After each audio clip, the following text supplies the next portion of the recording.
merupakan gerakan kepanduan yang sudah ada di Indonesia lebih dari 100 tahun yang lalu. Organisasi Pramuka sendiri masuk ke Indonesia pada masa penjajahan Belanda.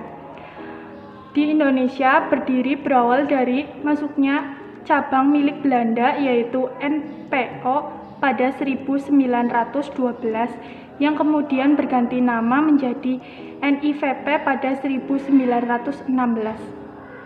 Di tahun yang sama, Mangkunegara VII membuat sebuah organisasi kepanduan pertama di Indonesia dengan nama JPO.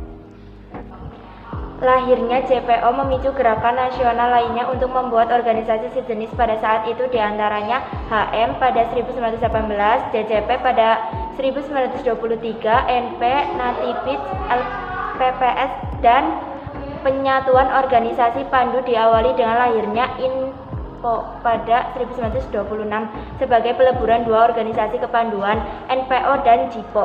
Melihat semakin banyaknya organisasi pramuka milik Indonesia, Belanda melarang organisasi kepramukaan di luar milik Belanda menggunakan istilah Padvinder. Oleh karena itu, Kiai Haji Agus Salim memperkenalkan istilah pandu atau kepanduan untuk organisasi kepramukaan milik Indonesia. Pada 23 Mei 1928 muncul PAPI atau Persaudaraan Antar Pandu Indonesia yang anggotanya terdiri dari INPO, SIAP, Natipits, BPS. Setelah kemerdekaan, lahirnya kepanduan yang bersifat nasional, yaitu Pandu Rakyat Indonesia pada 28 Desember 1945.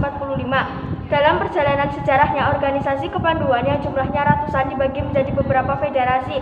Menyadari adanya kelemahan dari beberapa federasi tersebut, maka dibentuklah Perkindo atau Persatuan Kepanduan Indonesia. Namun juga terkendala karena kurangnya kelompok antar anggota yang bergabung di dalamnya. Pada 1960, pemerintah dan MPRS berupaya untuk membenahi organisasi kepramukaan di Indonesia. Sebagai tindak lanjut upaya tersebut, pada 9 Maret 1961, Presiden Soekarno mengumpulkan tokoh-tokoh dari gerakan kepramukaan Indonesia. Presiden mengatakan bahwa organisasi kepanduan yang ada harus diperbaharui, aktivitas pendidikan haruslah diganti, dan seluruh organisasi kepanduan yang ada dilebur menjadi satu dengan nama Pramuka.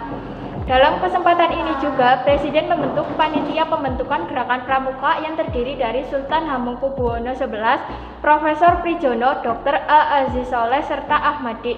Peristiwa ini kemudian dikenal dengan Hari Tunas Gerakan Pramuka.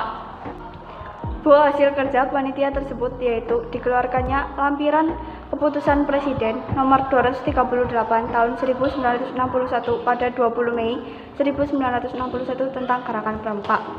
Maka peristiwa ini disebut sebagai Hari Permulaan Tahun Kerja. Pada 30 Juli 1961, bertempat di Istora Senayan, seluruh tokoh-tokoh kepanduan Indonesia menyatakan menggabungkan diri dengan organisasi Gerakan Pramuka. Dan hari bersejarah ini disebut sebagai Hari Ikrar Gerak Pramuka.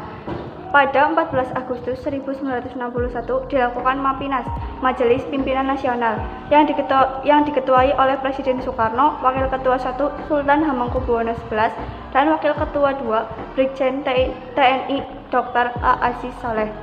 Ditandai dengan penyerahan panji-panji pramuka oleh Presiden Soekarno kepada tokoh-tokoh pramuka, dihadiri oleh ribuan anggota pramuka untuk memperkenalkan gerakan pramuka kepada masyarakat. Maka peristiwa ini dikenal dengan Hari Lahir Pramuka yang sampai saat ini masih diperingati.